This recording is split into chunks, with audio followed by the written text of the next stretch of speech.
On aika uusien ylioppilaiden, mutta kun Etelä-Pohjanmaa tuo Suomen preeria on pitkien välimatkojen maa ja kaikki ylioppilaiden omaiset ja tuttavat ja sukulaiset varsinkaan Jurvasta, Peräseinäjoelta ja Karijoelta eivät pääse itse tapahtumapaikalle kuuntelemaan uusille ylioppilaille pidettävää puhetta, niin me olemme täällä Pohjanmaa vuonna 0 ohjelmassa päättäneet kehittää aivan uuden palvelumuodon, eli pidämme nyt radiofonisen puheen uusille valkolakeille ja puheen pitää emeritusrehtori Rummakko. Ole hyvä. Kiitoksia. Saanen esitellä itseni. Olen emeritus Rummakko, rehtori, eksponenteeri, vanha ukko, joka aloittaa puheensa näin.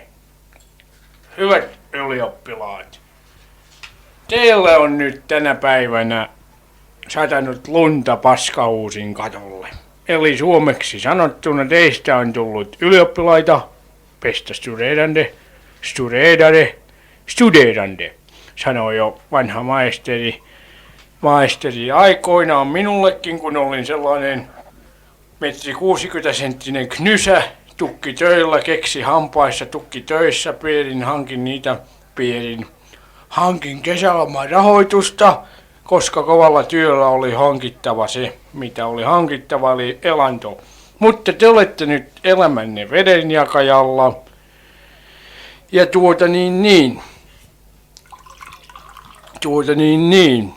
kuten mä valitsin tähän alkuun, haluaisin siteerata jääkiekkoilija Otakar Janetskyin sanoja.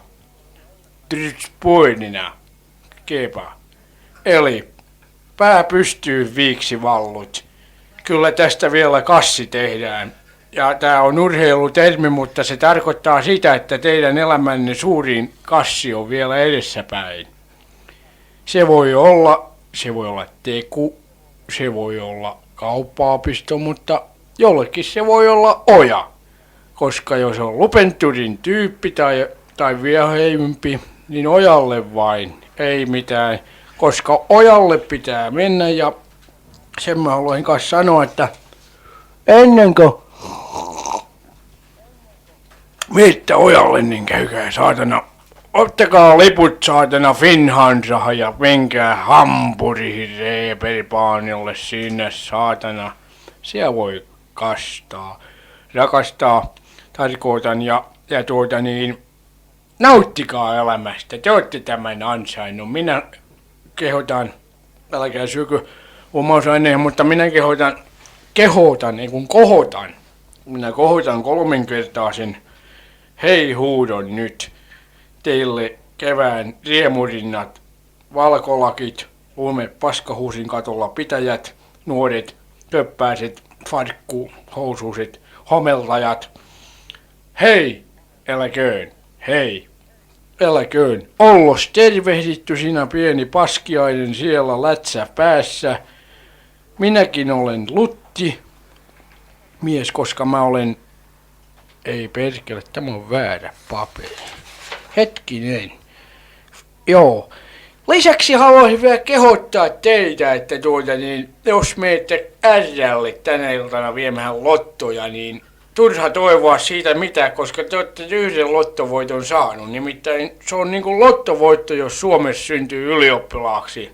Ja te olette syntynyt tänä päivänä Suomessa ylioppilaaksi ja minä voin onnitella siitä. Minä olen vanha, saatana. Perkeleen vanha ja juovuksiskin.